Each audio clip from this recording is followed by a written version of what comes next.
or on this morning, we are concluding the Family Matters series. Has the series been valuable at all? Balcony believers, has the series been valuable? Right. So through this series, we've examined some issues. We've been presented with some techniques, and we've also shared some tools to help us work through some of the issues that show up within the family dynamic so that we can work through those issues in ways that are healthy, fulfilling, and corrective. Behavioral science tell us if the only tool you have is a hammer, then every issue looks like a nail.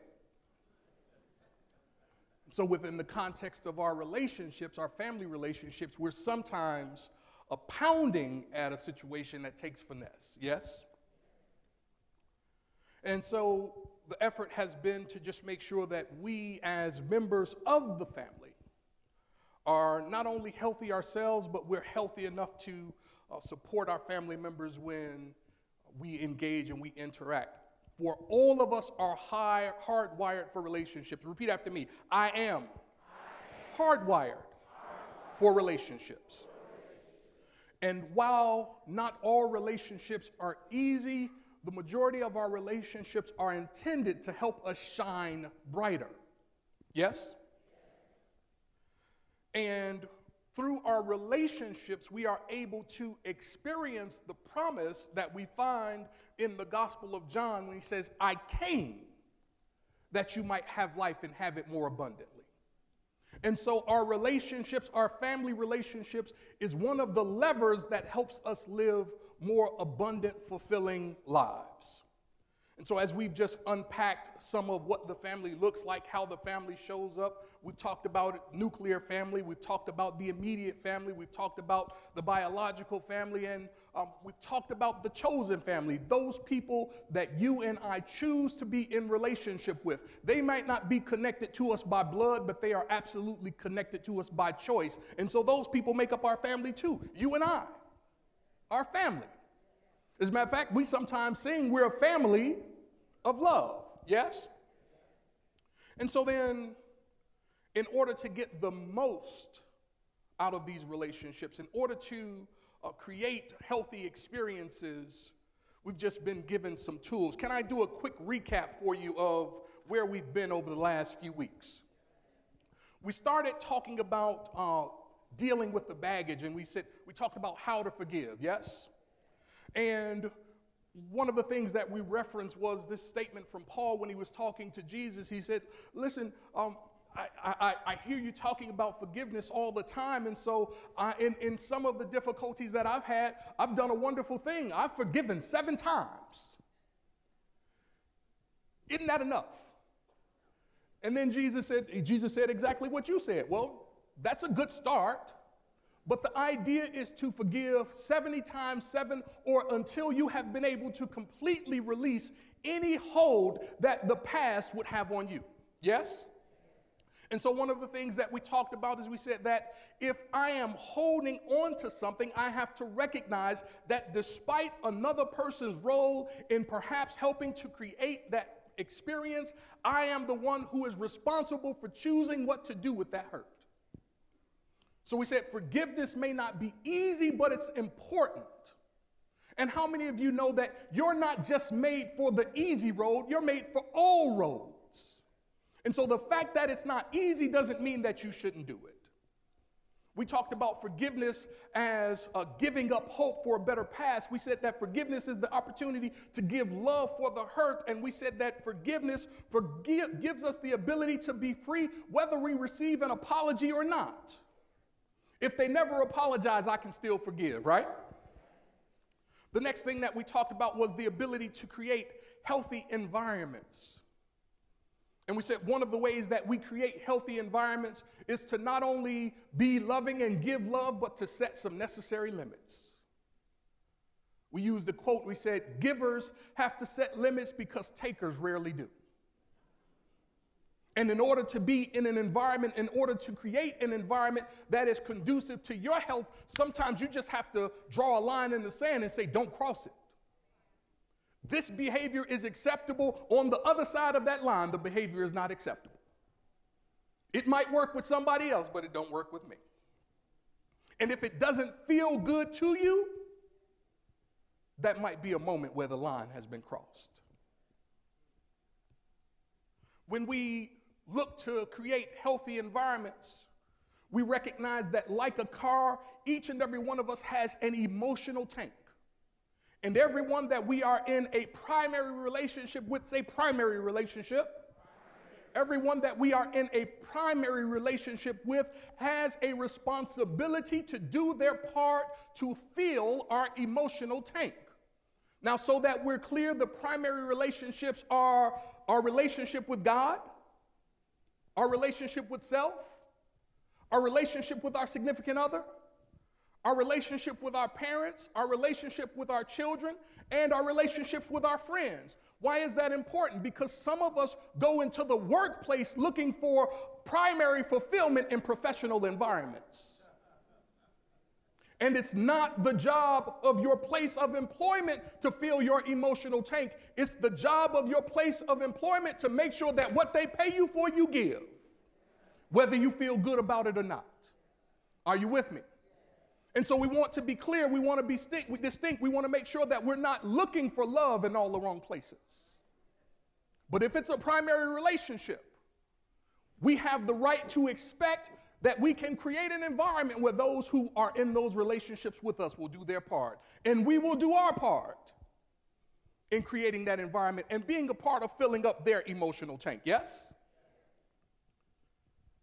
And then we said sometimes we have to be willing to stand in the gap by praying together.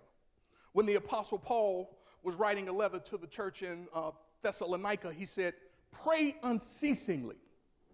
Within the family context, that means that we sometimes have to be willing to pray for one another, whether we get on one another's nerves or not. We have to be willing to pray through the difficulty and pray and praise up the joy. Does that make sense? We said that when we pray, the family prays together, it gives us the ability to do three things. It gives us the ability to plug the family in, it gives us the ability to turn the family on, and it gives us the ability to make the family strong. So you can pray your way to a stronger family. Are you with me? How many of you know that somebody prayed for you and that helped you make a change? Well, come on, I want to make sure I'm talking to the right people. And then we looked at a more difficult subject. I imagine it made us a little bit uneasy.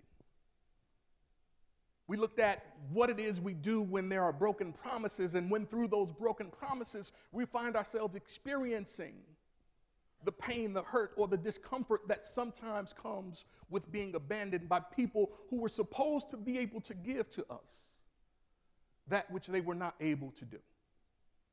And then in that lesson, we reclaimed the power, we reclaimed the responsibility, and we remembered the words from the master physician who says, physician, heal thyself.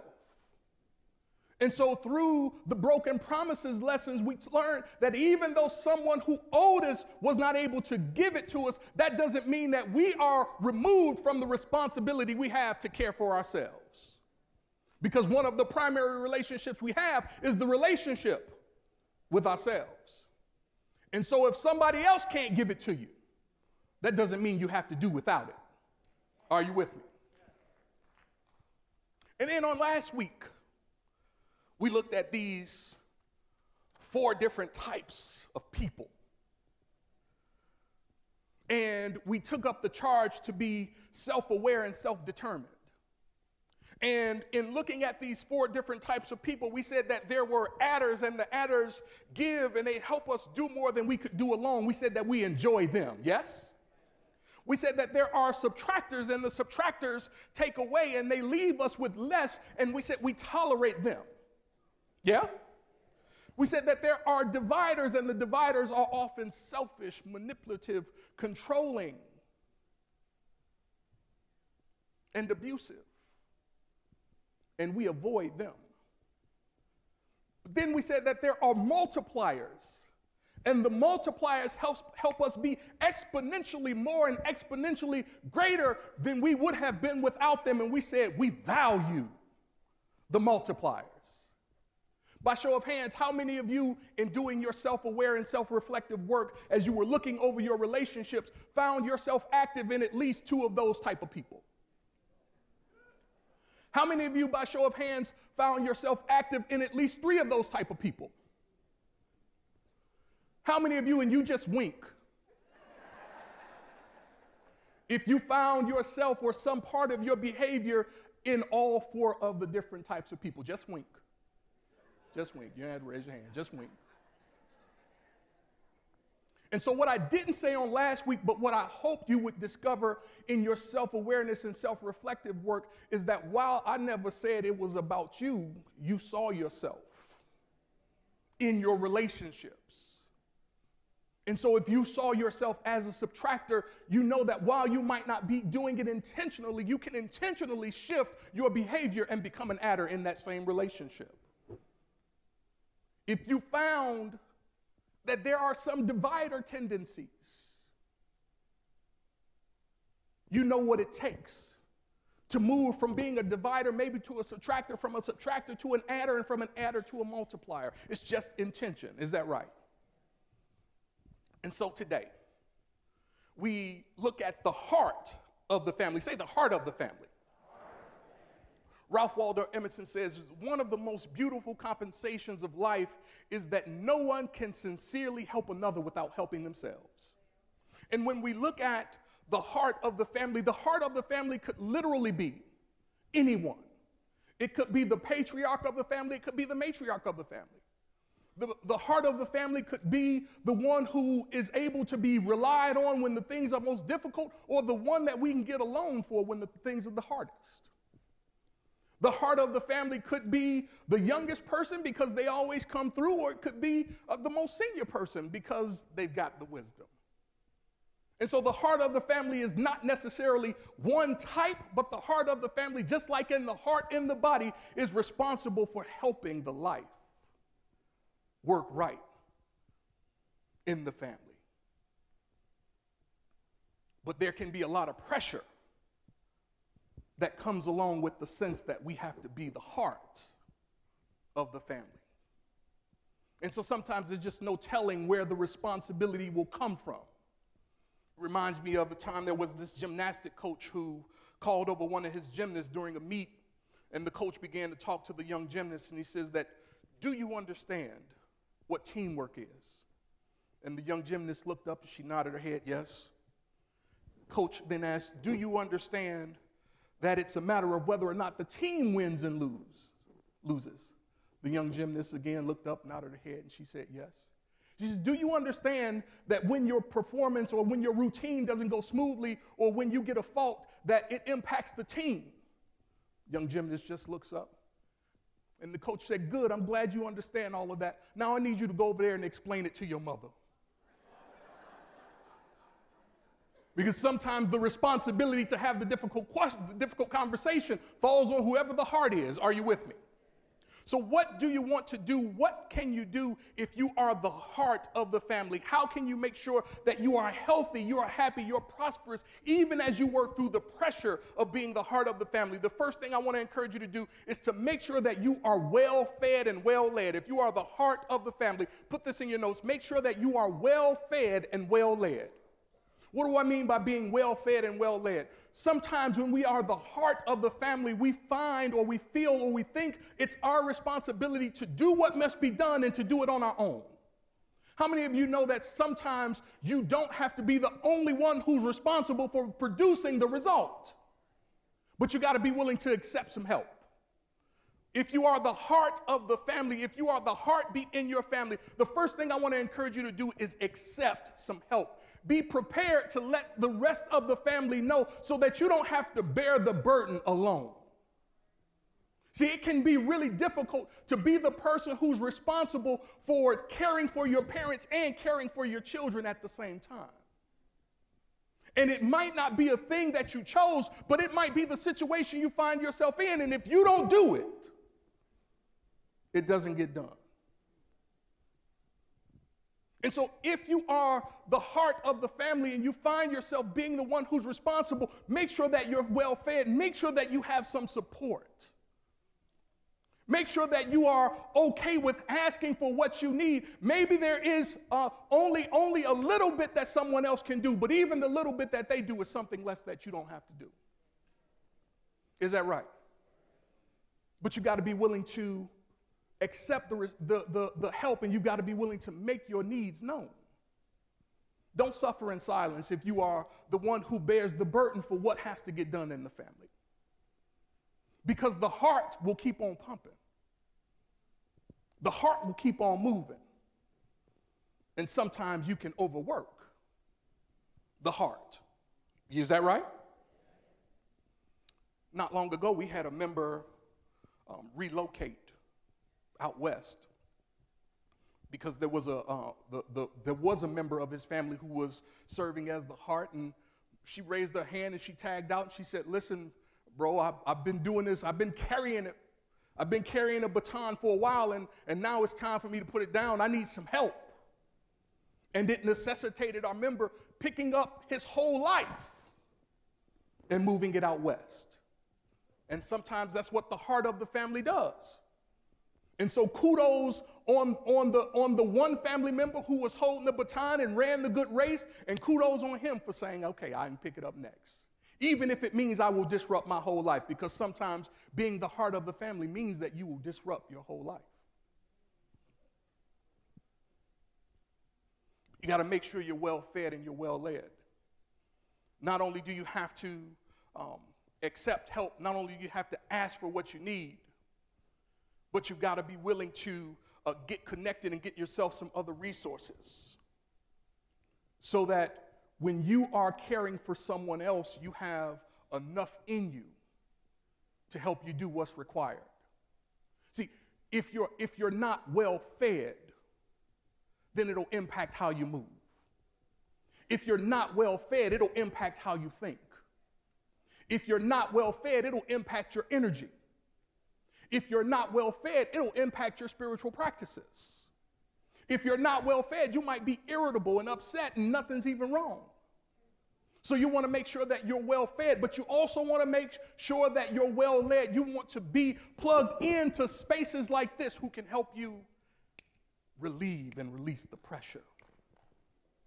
Right? You want to be in places where people understand what it is you're going through and they can help you. They might not be able to do the work, but they can help you get some peace or get some clarity. Are you with me? Make sure that you're well fed and well led. Second thing that you want to do if you are the heart of the family is you want to know why it is you continue to say yes. And it might be because, again, there's no one else to do it. If I don't do it, it doesn't get done. But if the reason you're doing it, if your why is because if no one else, if I don't do it, it doesn't get done, when you start to feel angry, when you start to feel tired, what's your recourse if the only reason you do it is because nobody else will do it? So you need a strong why. You need a compelling why. Repeat after me. I need a compelling why. See, your why will be the purpose. Your why will be the life. Your why will be the reason that you do it when you don't feel like doing it anymore. You need a compelling why. Maybe it's because you know that they did it for you when you were younger and now it's just your turn. Maybe your why is simply that you want to be someone who serves and you see yourself as a servant of those who need help. But you need a strong why, because at some point you're going to just get tired. At some point, you're going to reach your limit. At some point, you're going to say to yourself, I've had it up to here. At some point, you're going to say to yourself, I can't do it anymore. At some point, you're going to want to just quit. But if you are the heart, you can't stop beating. If you are the heart, you got to keep going. And it's your why that helps you keep going. Are you with me? There's another occasion where Alabama Crips and Tide, the football team, were playing in a critical game. And during this critical game, they were ahead by 6 points with just a little bit more than a minute to go. And Alabama had the football, and they were just about ready to run out the clock. The coach, Bear Bryant, called a running play, and for this running play, they would just run the ball and get tackled and let the seconds just tick off the clock, and the game would be over, and they would win the big game, and it would be all good, and they would go on to celebrate. But in the middle of the huddle, the quarterback, in the middle of the huddle, the quarterback changed the coach's play from a running play to a passing play. And when the quarterback changed the play from a running play to the passing play, they came out of their huddle and they went to the line of scrimmage. And as they got to the line of scrimmage, they lined up and they didn't run the play that the coach called. They ran the play that the quarterback called. And as they were running this play, quarterback dropped back. And when he dropped back, he threw the ball. And when he threw it, he threw an interception. Now, when he threw this interception, the defensive back who caught the ball was running down the sidelines, and Alabama was about to lose the big game. So the quarterback turned on his heels and began to make a beeline to catch that defensive back, because he knew if he didn't catch that back, it was going to be heck to pay. So as he's screaming down the sidelines trying to get to this defensive back, he finally catches him right at the 3-yard line, and he tackles him out of bounds. And when he tackles him, he fumbles the ball. Now, after the game, Bear Bryant is having a conversation with the other coach, and Bear Bryant says to the other coach, or the coach says to Bear Bryant, he says, "We almost got you." He says, "But that young man of yours, he was on fire. He was screaming down that sideline. I don't know how he caught my guy." He says, "Well, the difference between your guy and my guy was your guy was running to score a touchdown, and my guy was running for his life." See, your why makes a difference. Why you serve, why you give, why you do what you do, it makes a difference. It will be what powers you, what motivates you, what makes you stream and scream when you feel like giving up. You need a compelling why. You got to know why. What why will also do is why will also help you get a better focus of what it is you can provide and what it is you can't provide. The fact that you are the heart doesn't mean that you are the end-all be-all. See, the heart is one organ, it's not the hand.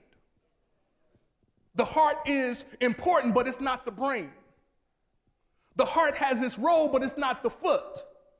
The moral of the story is, even if you are the heart of your family, you can't do it all for everybody. The other thing I want to give you, if you are the heart of your family, take this with you, put this in your notes. No is a complete sentence.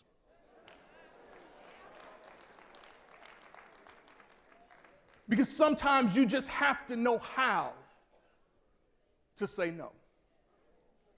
And for those of us who get uncomfortable when we make other people uncomfortable, we got to learn how to navigate that. But if no is what it is, if you can't do it, you can't do it. As the heart of the family, you got to be willing to say no. There's a saying that I don't know what the key to success is, but I know the key of failure is trying to please everybody. Sometimes you just can't please everybody. If you are the heart of the family, sometimes you just have to be willing, you have to have the courage, you have to know how to say no. Are you with me? Last thing I want to do is, if you are the heart of the family, I want to encourage you to commit to self-care. Say, I commit to self-care. It's important. It's important. Those of us, and you've heard these instructions before, if you've been on an airplane and the flight attendant says, if there is any turbulence and the oxygen mask drop down, be sure to put the mask on yourself before you put it on anybody else. Right? And check this. Here's what I want you to know, CUT. If that's good advice in an emergency, why isn't it good advice outside of an emergency? If it's good advice when things are going haywire, why isn't it good advice as a way to navigate life? I went for my annual stuff not long ago, and a healthcare professional says to me, "Rev, you're doing good, you're looking good, and stuff looks like it's supposed to be." And he says, "But I do want to make some recommendations." He says, "I want you to do a little bit more of this and do a little bit more of that, and maybe stop doing some of this and stop doing some of that." And they're familiar with the goings on and my doings ons.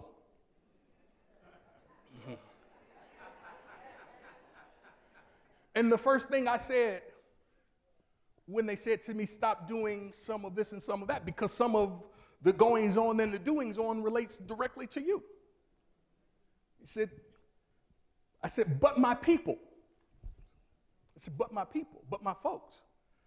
He said, well, let me just let you in on a little secret. If you are not healthy enough for you, you're not going to be able to be healthy enough for them. He says, if you've got stuff going on with you, you're not going to be able to take care of them. Reverend Boyd put it in much more blunt terms to me one day. She said, if you blow a head gasket, you ain't going to be no good to us.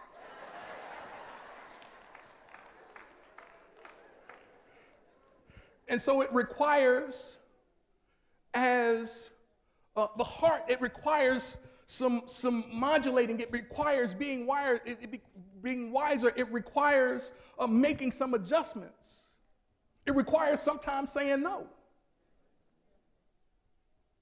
Are you with me? And what I want you to say, what I want to point out whether it's in my case or yours, is that there is nothing wrong or selfish with saying yes to self-care. Right? There is nothing wrong or selfish or being overly personal with recognizing that if you are not healthy for you, you can't be healthy for me. And sometimes even in relationships, we're trying to get people to be what we need them to be, but they can't be healthy for you if they're not healthy for themselves. And so it's just important to be okay and be willing and to say yes to self-care. Now, what does self-care look like? Sometimes it just looks like some basic practices that you participate in. Sometimes it's simply giving yourself the opportunity to work out for 15 or 20 or 30 minutes rather than putting the bags together before the kids go to school. Because something tells me that if you have to put the lunch together for the kids to go to school, the lunch going to get put together anyway. But you can also do it in a way that gives yourself an opportunity to do some self-care and to take some self-time. Are you with me? So I want to encourage you to say yes to self-care. I want to encourage you to just begin to develop some habits and some behaviors that give you the ability to be the very best version of yourself. Here's what I want to encourage you to do. Set some personal health goals under self-care. Because when we are committed to taking care of others, sometimes we don't sleep until they sleep. When we're committed to taking care of others, sometimes we neglect our needs while we tend to their needs. When we say yes to being the heart and to doing what we have to do for others, sometimes we simply neglect ourselves in the process. And I'm saying if you set a goal and if you understand what you need to do for you and if you commit to it, how many of you know that you are important enough to honor your commitment to yourself? By show of hands, let me see you. Because I know you'll do it for someone else. I know you love the family enough to do it for the family. But do you love yourself enough to do it for you? That was only one or two of you who said yes. So I want to encourage you to just say yes to self-care, to set some personal health goals, to do the things that you need to do in order to support your spirituality, to support your psychology, to support yourself emotionally, and to support yourself physically. It's a good thing to give yourself away in service to your family. It's a great thing. As a matter of fact, there are a number of studies who show that giving yourself in service feeds who you are. It feeds how you see yourself. It feeds your ability to accomplish. It feeds your ability to add value in the spaces you go to. So it's a wonderful thing to do, to be the heart of the family. But if you blow a head gasket, it's going to be hard to be any good for the rest of us. And so, family, just remember this. Family matters. family is important. Family is valuable. Family is critical. And disagreements, however large or small, are not more important than the value of the family. And so I just want to encourage you to forgive those things that have long outlived their usefulness. I want to encourage you to create healthy environments that allow you and all of the people you are in a personal or a primary relationship with. I want to invite you to just create an environment where they can experience your health and joy and you can experience theirs. And when you set the limits, make the limits known. Don't expect people to hit targets you haven't told them about. So if there's a line, if it makes you feel uneasy, if it makes you feel uncomfortable, if they stepped on your toe, don't hold a grudge, have a conversation. You know, when you said this to me last time, it made me feel some kind of way. I'm not sure what it made me feel, but it made me feel some kind of way. And listen, when I'm with you, I don't want to feel like that. When I'm with you, I want to feel good. So what can we do to clear the air and to help make sure that you never do that again? Because that don't fly in my zone. Are you with me?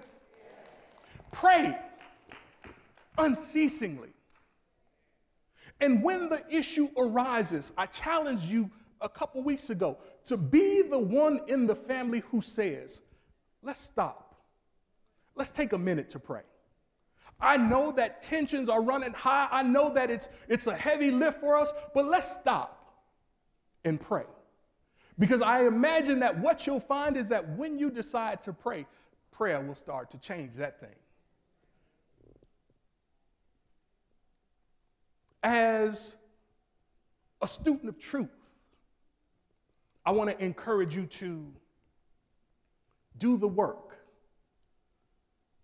to heal your wounds. There are people who owed you better and they couldn't give it to you. Don't keep holding them hostage, because as we read in the DI today, when you imprison them, you have to play guard. Can I share one more thing with you? And while you're playing guard or not forgiving, you are using your creative capacity to create reasons and beliefs of why you have to be the one who holds the prison down. And you're not using it to identify the opportunities, because if two things can't occupy the space at the same time, when God is presenting an opportunity and I'm holding on to something that I won't let go, I'm missing something. And so I want to just encourage you to do the work that allows you to heal and free yourself and heal and free those who couldn't be what they were supposed to be.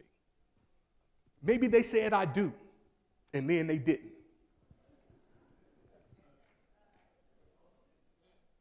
And maybe it resulted in you all deciding that we are better off apart. Forgive and get free. And then look for your opportunity to grow. Examine your life and find the adders and the multipliers. Celebrate them. Spend as much time with them as you can. And also pay attention to the subtractors and the dividers. Put some space in between there. And then last but not least, make sure that you are heart healthy. If it's you who is the heart of your family, make sure that you are heart healthy. Make sure that you are clear about why it is you do what you do. Make sure that you understand that your self-care is vitally important to the health of your family. Because if people count on you, they don't stop counting just because you don't feel good. And so Christ Universal Temple, that's Family Matters. And I just want you to remember and to honor this realization that your family and my family and us as a family, it matters. God bless you.